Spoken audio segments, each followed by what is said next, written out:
नमस्कार, हमारा उत्तराखंड देख रहे हैं आप। मैं हूं आपके साथ भावना त्रिपाठी। चार धाम यात्रा को लेकर राज्य सरकार की तैयारियां अब अंतिम चरण में हैं। धामों में दर्शन को लेकर यात्रियों के उत्साह को देखते हुए ये फैसला लिया गया है कि यात्रा के पहले महीने में वीआईपी दर्शन नहीं कराए जाएंगे। मुख्यमंत्री के निर्देश पर यात्रा के पहले महीने में विशेष रूप से केदारनाथ में वीवीआईपी दर्शनों को जितना हो सके टाला जाए और इस संबंध में हाईकोर्ट के रजिस्ट्रार को भी सूचित किया जा रहा है। चुनावी व्यस्तता के बावजूद मुख्यमंत्री धामी यात्रा की तैयारियों की नियमित मॉनिटरिंग कर रहे हैं और अधिकारियों से नियमित रूप से संपर्क में भी हैं। मुख्यमंत्री के अनुमोदन के पश्चात निर्णय लिया गया कि यात्रा के पहले महीने में दर्शन नहीं होंगे। चारधाम यात्रा को लेकर प्रशासन की तैयारियां तेज हैं, तो वहीं मुख्यमंत्री ने श्रद्धालुओं के उत्साह को देखते हुए एक बड़ा फैसला लिया है। पहले महीने में वीवीआईपी दर्शन को टाला जाएगा। इसके साथ ही पहले महीने में वीआईपी दर्शन नहीं होंगे।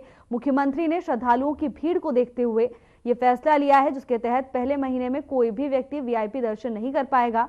और इस फैसले को लेकर जनता मुख्यमंत्री पुष्कर सिंह धामी की खूब तारीफ कर रही है। बता दें कि चारधाम यात्रा को लेकर प्रशासन की तैयारियां शुरू हो गई हैं।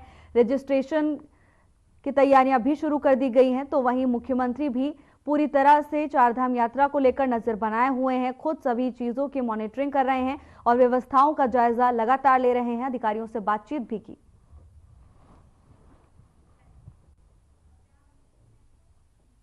उत्तर प्रदेश में फाइनेंस कंपनियों के द्वारा गरीब और मजदूर तबकों को बिना गारंटी लोन देने की स्कीम ने सैकड़ों परिवार को जोखिम में डाल दिया है। बता दें कि कुछ दिन पहले भारतीय स्टेट बैंक के कर्मचारी पर ग्रामीणों के साथ लाखों रुपए की धोखाधड़ी करने का आरोप लगा था। इस घटना को अभी कुछ ही समय बीता था कि फिर से एक और मामला सामने आया। यह मामला झबरेड़ा लखनौता में स्थित यूनियन बैंक पर लगे आरोप का है, जिसमें एक व्यक्ति ने बैंक से लगभग 5 लाख रुपए का कर्ज लिया था और घर की आर्थिक स्थिति खराब हो जाने के कारण वो व्यक्ति 2 किस्त नहीं जमा कर पाया। तो बैंक मैनेजर और बैंक के अन्य कर्मचारी पीड़ित व्यक्ति के घर पहुंचे, मौजूद महिलाओं के साथ अभद्र टिप्पणी की और डराने धमकाने के साथ जेल तक जाने की धमकी भी दी, जिस वजह से पीड़ित व्यक्ति सुधीर ने जहर खाकर अपनी जान दे दी।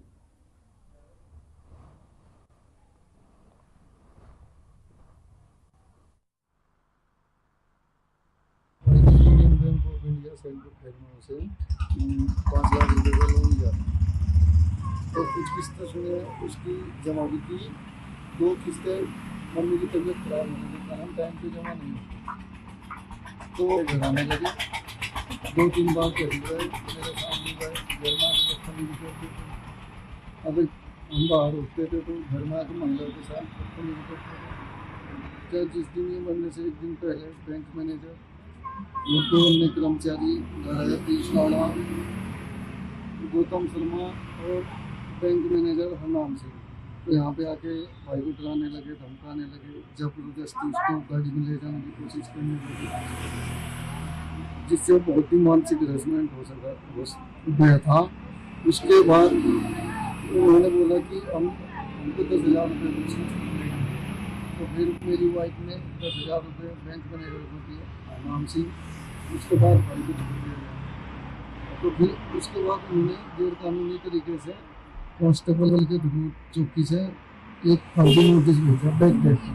शेरपुर खेलमू बैंक से 3 कर्मचारी आए और उन्हें सुधीर दत्त जिन्होंने लोन ले रखा था उनसे बात की और उनके साथ बदतमीजी और उनको प्रेशर दिया कि जमा करो जमा करो। उसने बोला भी मैं जमा कर दूंगा, अभी नहीं है, कुछ टाइम रुकना पड़ेगा।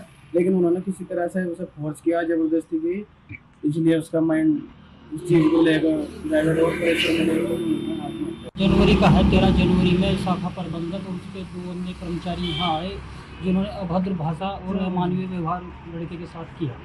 ठीक है, तो ये है कि जो बैंक है उसने अपनी मर्यादा में ना ही रहा और जो है एकदम से एक्शन लिया, मतलब तानाशाही उन लोगों ने की। यही चाहते हैं कि जो कानून दृष्टि में जो कानूनी कार्रवाई हो तो बिल्कुल होनी चाहिए, इसमें और कुछ नहीं। ये शाखा शेरपुर खेल लखनौता चौराहे में शाखा है सर। अच्छा सर ये पड़ताड़ी तो है, ये आते हैं अभद्र भाषा का यूज करते हैं, तो इससे ज़्यादा क्या हो सकता है। नमस्कार सभी को, मेरा नाम सुधीर कुमार। मैंने यूनियन बैंक ऑफ इंडिया से शेरपुर खेल लखनौता चौराहे से PMEGP लोन लिया है, जिसको मुद्रा लोन बोलते हैं। और जो मैं कदम उठा रहा हूँ उसके जिम्मेदार Piyush Rana, union bank of India Sherpur खेल गौतम शेरपुर का है, चपटासी है वहाँ पर, और रिकवरी करता है आकर गैर कानूनी तरीके से। और हमारे मैनेजर साहब है जो प्रबंधक महोदय जो वीडियो में है, उन सभी ने मुझे मेंटली हरासमेंट किया है, जिसके कारण मैं अगला कदम उठाने जा रहा हूँ। अगर मेरी मौत होती है कल तो इन मौत का जिम्मेदार ये तीनों व्यक्ति हो गया जो यूनियन बैंक ऑफ इंडिया में कार्य करते हैं, और ये गैर कानूनी तरीके से मेरे घर आते हैं, फिर मेरे खिलाफ एफआईआर लिखाते हैं। मेरे पास अनसिक्योर लोन है जिसका RBI ने कोई भी रिकवरी सभी बंद कर रखी है, किसी भी तरह की जो इनका काम है वो नहीं करते। मेरे घर में मेरी मम्मी है, भाभी है, बच्चे हैं, उनके साथ दुर्व्यवहार किया।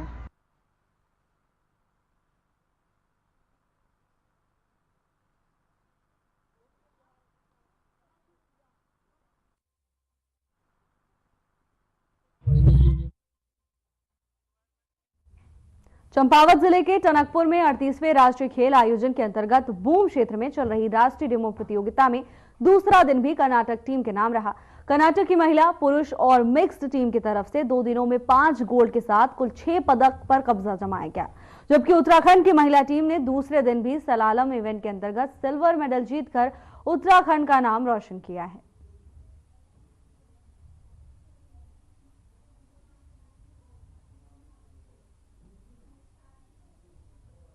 उसमें 5 गोल्ड और 1 ब्रॉन्ज मेडल अभी तक मिला था।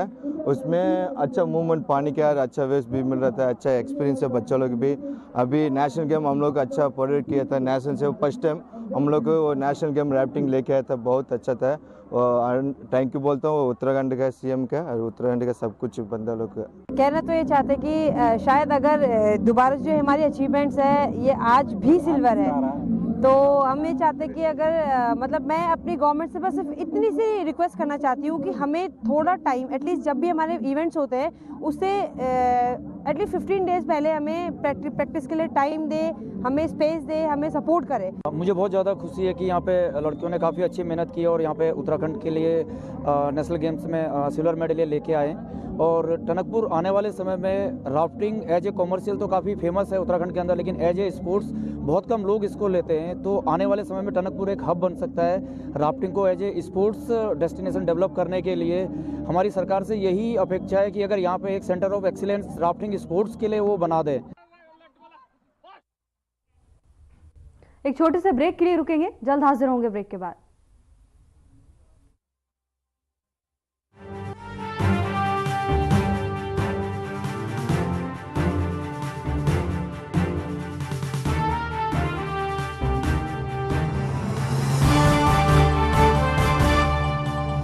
देवभूमि उत्तराखंड में 38वें राष्ट्रीय खेल शुरू हो गए हैं। उत्तराखंड में पहली बार इतने बड़े पैमाने पर इस तरह के नेशनल इवेंट का आयोजन हो रहा, ये अपने आप में बहुत बड़ी बात है। आज स्पोर्ट्स को भारत के विकास से जोड़ा जा, हम इसे भारत के युवाओं के आत्मविश्वास से जोड़ रहे हैं। नेशनल गेम्स का सफलतापूर्वक आयोजन राज्य सरकार के नीतिगत प्रयासों को उजागर करता है। खेलों के इस महाकुंभ को सफल बनाने के लिए मुख्यमंत्री श्री पुष्कर सिंह धामी के नेतृत्व में राज्य सरकार ने काफी पहले से उच्च स्तरीय तैयारियां शुरू कर दी थी। राज्य में हाईवे, सड़कों, अस्पताल, स्कूल, कॉलेजों समेत बेहतरीन इंफ्रास्ट्रक्चर है। इसी कड़ी में प्रदेश में विश्व स्तरीय स्पोर्ट्स इंफ्रास्ट्रक्चर और अत्याधुनिक सुविधाएं भी उपलब्ध कराई गई हैं। राज्य में 2 अंतर्राष्ट्रीय स्तर के स्पोर्ट्स कॉम्प्लेक्स, 3 एस्ट्रोटर्फ, 1 वेलोड्रोम और 22 से अधिक स्टेडियम हैं। राज्य में नई खेल नीति भी लागू की गई है और अनेक योजनाएं चलाई जा रही हैं। इन दिनों नेशनल गेम्स के प्रति उत्साह चरम पर है। 10,000 से अधिक खिलाड़ी 35 अलग अलग खेलों में अपनी प्रतिभाओं का प्रदर्शन कर हर दिन नए कीर्तिमान स्थापित कर रहे हैं। ये बरसों की मेहनत के बाद मिली विजय भी है और भविष्य की जीत की तैयारी भी। यही खिलाड़ी आने वाले समय में अंतर्राष्ट्रीय मंचों पर देश का नाम रोशन करेंगे। संकल्प से शिखर के मूल मंत्र पर कार्य करते हुए राज्य सरकार देवभूमि उत्तराखंड को खेल भूमि के रूप में पहचान दिलाने के लिए पूर्णतः प्रतिबद्ध है।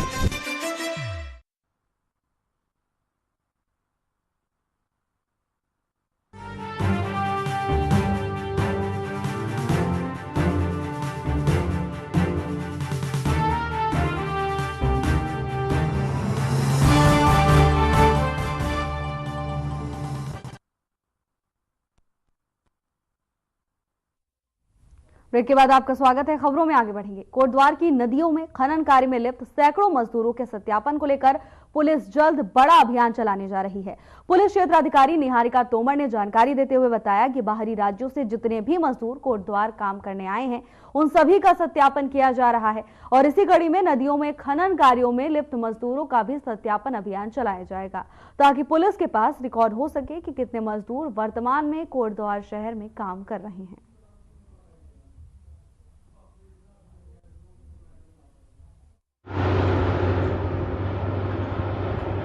बिल्कुल, जैसे कि सभी को ही पता है कि हमारे यहाँ पे जितने भी बाहर से जो भी लेबर क्लास आ रही है, पुलिस द्वारा उनका रेगुलर बेसिस पे सत्यापन किया जा रहा है और कोटद्वार पुलिस ये मेक श्योर करेगी कि अभी तक हमारे यहाँ पे जो भी सब्जी वाले विक्रेता हों या जो भी लेबर क्लास हो, जो भी आए हैं उनका रेगुलर बेसिस पे हम लोग सत्यापन का अभियान चलाएं और एसडीएम साहब और हम लोग मिलके हम लोग उसको सफल बनाने के लिए टाइम पर हम लोग चेकिंग और वैसे अपना जो हम लोगों के द्वारा आकस्मिक चेकिंग है वो भी करेंगे और सत्यापन की जो भी प्रक्रिया है वो निरंतर जारी रहेगी।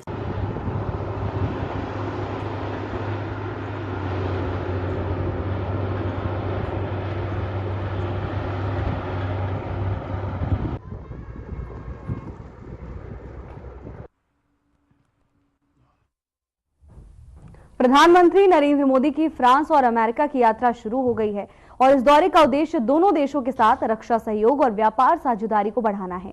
पीएम मोदी पहले फ्रांस में 10 से 12 फरवरी तक रहेंगे और उसके बाद अमेरिका जाएंगे, जहां वो 12 से 14 फरवरी तक रुकेंगे और इस दौरान वो फ्रांस के राष्ट्रपति इमैनुअल मैक्रों के साथ आर्टिफिशियल इंटेलिजेंस यानी AI एक्शन समिट की सह अध्यक्षता करेंगे।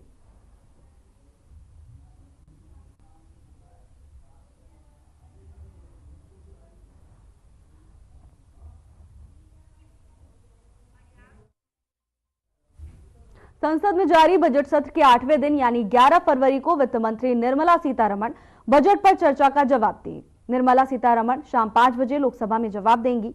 संसद में न्यू टैक्स बिल भी पेश हो सकता है। बता दें कि वित्त मंत्री निर्मला सीतारमण ने 1 फरवरी को पेश किए गए बजट 2025 में नए इनकम टैक्स बिल को लाने का ऐलान किया था। हाल ही में 7 फरवरी को वित्त मंत्री ने ऐलान किया था कि नया बिल चालू सत्र में ही संसद में पेश होगा। पहले ही इस बिल को केंद्रीय मंत्रिमंडल की मंजूरी मिल चुकी है। बता दें कि संसद में चालू बजट सत्र का पहला चरण 13 फरवरी को खत्म होने वाला है। गौरतलब है कि देश में नया इनकम टैक्स अधिनियम 63 साल के बाद लागू होगा और न्यू टैक्स बिल मौजूदा इनकम टैक्स अधिनियम 1961 की जगह लेगा, जो 1 अप्रैल 1962 से ही प्रभावी है। टैक्स बिल की समीक्षा का उद्देश्य इनकम टैक्स से जुड़े कानूनों को सरल बनाना है ताकि आम टैक्स पेयर्स के लिए ये ज्यादा संक्षिप्त और समझने में आसान हो सके।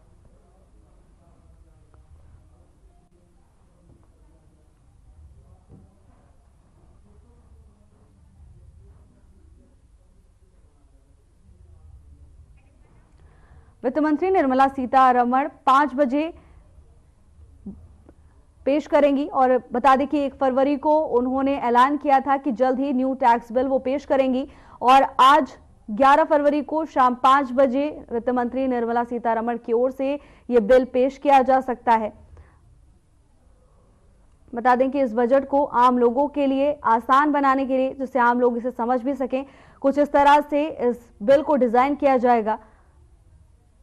1 फरवरी को वित्त मंत्री की ओर से यह ऐलान किया गया था कि वो जल्द ही बजट पेश करेंगी और न्यू टैक्स बिल पेश हो सकता है बजट सत्र के 8वें दिन। एक ब्रेक के लिए रुकेंगे, जल्द हाजिर होंगे ब्रेक के बाद।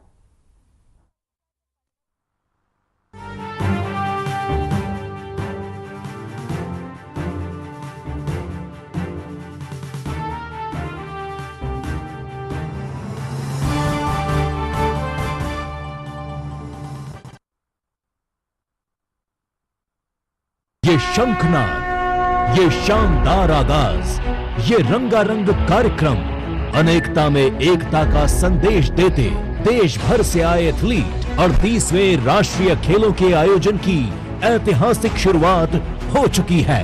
खेल और संस्कृति के इस अद्भुत समागम ने हर खिलाड़ी और खेल प्रेमियों को नई ऊर्जा से भर दिया है। राष्ट्रीय खेलों के मंच से प्रधानमंत्री नरेंद्र मोदी जी का संदेश साफ है। भारत का हर खिलाड़ी खेल की दुनिया में परचम लहराने के लिए तैयार है। जब कोई देश स्पोर्ट्स में आगे बढ़ता है तो देश की साख भी बढ़ती है, देश का प्रोफाइल भी बढ़ता है। इसलिए आज स्पोर्ट्स को भारत के विकास से जोड़ा जा रहा है। देवभूमि से खेल भूमि तक की ये यात्रा बदलते उत्तराखंड का एहसास करा रही है। प्रदेश के 11 जगहों पर तैयार ये वर्ल्ड क्लास इंफ्रास्ट्रक्चर राष्ट्रीय खेलों को भव्य बना रहा है। खिलाड़ियों में जीतने का ये जुनून रोमांचित कर रहा है। 14 फरवरी तक चलने वाले इस खेल महाकुंभ में एथलीटों का एक ही मूल मंत्र है, हर हाल में मेडल जीतना है। 38वें राष्ट्रीय खेलों को इको फ्रेंडली बनाया गया है। यहाँ तक कि खिलाड़ियों को दिए जा रहे मेडल भी ई वेस्ट से तैयार किए गए हैं। राष्ट्रीय खेलों का आयोजन ग्रीन गेम्स की थीम पर कर रहे हैं। इस आयोजन में सौर ऊर्जा का व्यापक प्रयोग किया जाएगा। साथ ही पूरे आयोजन में प्लास्टिक का कम से कम उपयोग किया जाएगा। विकसित उत्तराखंड की यात्रा विकल्प रहित संकल्प के साथ चल रही है। 38वें राष्ट्रीय खेलों का आयोजन इस यात्रा का अहम पड़ाव है। संकल्प से शिखर तक आगे बढ़ता उत्तराखंड।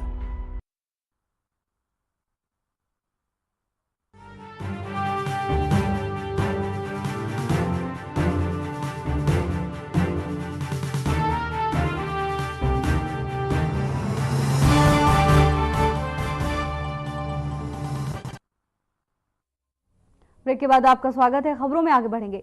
पंडित दीनदयाल उपाध्याय की पुण्यतिथि के अवसर पर मुख्यमंत्री योगी आदित्यनाथ ने उन्हें श्रद्धांजलि अर्पित करते हुए उनके विचारों की प्रासंगिकता को रेखांकित किया।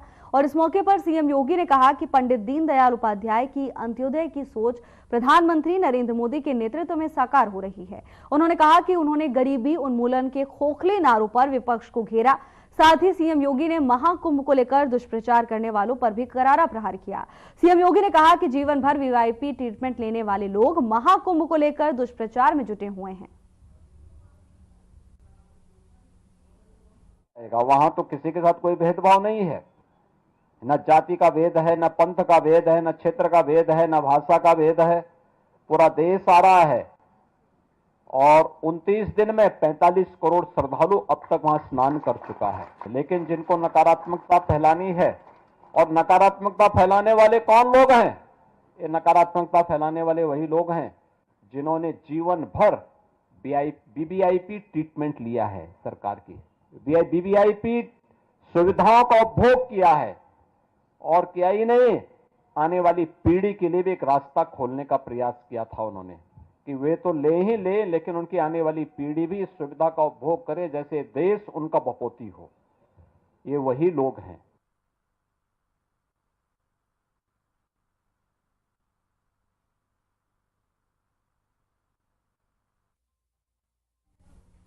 कॉमेडियन समय रैना के शो इंडियाज गॉट टैलेंट में विवादित बयान देने वाले यूट्यूबर और पॉडकास्टर रणवीर इलाहाबादिया की मुश्किलें अब और बढ़ सकती हैं। एक तरफ जहां विवादित बयान के लिए रणवीर सहित कार्यक्रम के 5 जज पर केस दर्ज हो चुका है, तो वहीं दूसरी तरफ अब संसद में भी ये मुद्दा गरमा रहा है। बता दें कि रणवीर इलाहाबादिया पर समय रैना के कार्यक्रम में माता पिता को लेकर बेहद आपत्तिजनक कमेंट करने का आरोप है। जानकारी के मुताबिक इस मामले को लेकर आईटी मामलों की संसदीय समिति रणवीर इलाहाबादिया को नोटिस भेजने पर विचार कर रही है।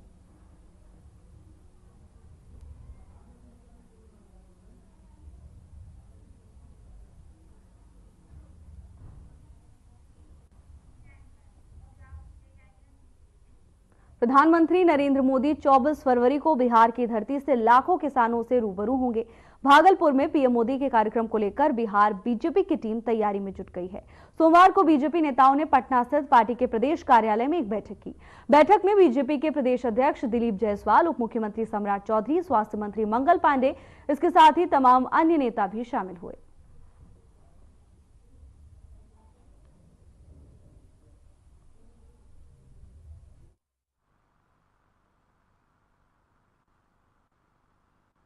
देश के यशस्वी प्रधानमंत्री जी 24 तारीख को आ रहे हैं और उसकी तैयारी की बैठक हमारे संगठन के लोग और माननीय मंत्री लोग इसमें लगेंगे।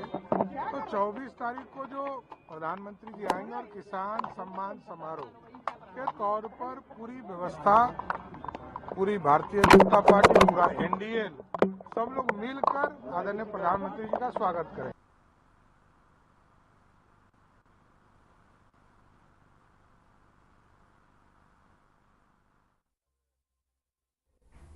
एक ब्रेक के लिए रुकेंगे, जल्द हाजिर होंगे ब्रेक के बाद।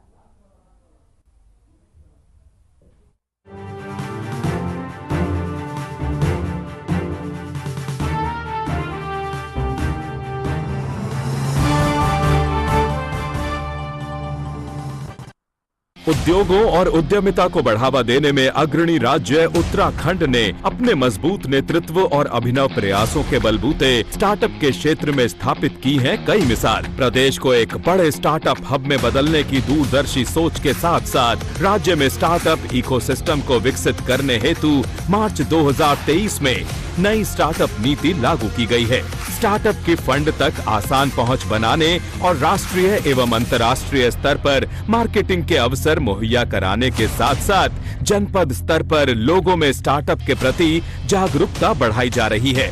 मौजूदा समय में राज्य में 1100 से अधिक स्टार्टअप कारोबार कर रहे हैं, जिनमें से 15 इंक्यूबेटर हैं। हमें स्टार्टअप उत्तराखंड से मार्केटिंग ग्रांट मिला था INR 5 लाख का, जो कि काफी ही हमारे लिए गेम चेंजिंग साबित हुआ। Thanks to the state of Uttarakhand for providing us or rendering us the endless support to run this entire ecosystem. इनमें से 50 से अधिक स्टार्टअप राष्ट्रीय और अंतर्राष्ट्रीय स्तर पर काम कर रहे हैं। 5 वर्ष में 1000 स्टार्टअप के विकास को प्रोत्साहन, प्रत्येक जिले में कम से कम एक इंक्यूबेटर, उत्तराखंड वेंचर फंड यानी UVF की स्थापना, जिला नवाचार समिति की स्थापना, उद्योग अकादमिक सहयोग को सक्षम बनाना। नई स्टार्टअप नीति के तहत स्टार्टअप्स के लिए 12 माह तक 20,000 रुपए तक के मासिक भत्ते, 12,50,000 रुपए तक एक मुश्त सहायता जैसे वित्तीय प्रोत्साहन का प्रावधान है। इसके अलावा 5 लाख रुपए तक की IPR भुगतान और निशुल्क इंक्यूबेशन सहायता भी उपलब्ध है। साथ ही 3 लाख रुपए तक राष्ट्रीय और अंतर्राष्ट्रीय एक्सपोजर प्रोत्साहन और 1 करोड़ रुपए तक की पूंजीगत सहायता का भी प्रावधान है। नई स्टार्टअप नीति से रोजगार को मिला विस्तार, उद्यमिता को बढ़ावा दे रही उत्तराखंड सरकार।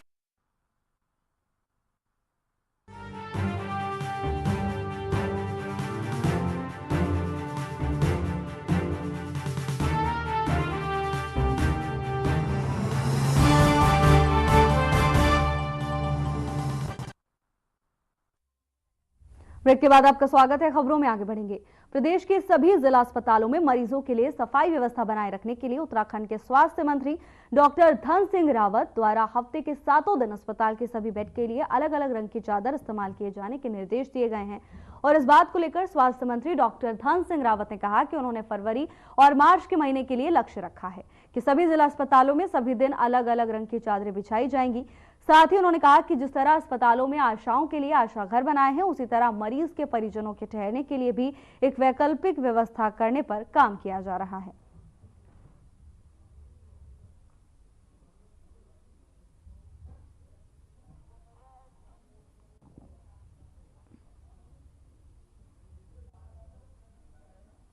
नए नए प्रयोग करते रहते हैं। अब जितने भी हमारे डिस्ट्रिक्ट हॉस्पिटल हैं, फरवरी और मार्च के महीने का हमने टारगेट दिया है कि हफ्ते में जो 7 दिन होते हैं, पर डे की जो है कलर चेंज होगा चादर का, नई चादर आएगी। एक जो मरीजों के साथ तीमरदार आते हैं उनके लिए भी हम कोई वैकल्पिक व्यवस्था कर रहे हैं। जैसे भी आशाओं के लिए अब हमने आशा घर अलग बना दिया है यहाँ पे, वैसे तीमरदारों के लिए भी कई बार लोगों को बहुत दिक्कत होती है, उसके लिए भी कोई वैकल्पिक व्यवस्था जरूर है।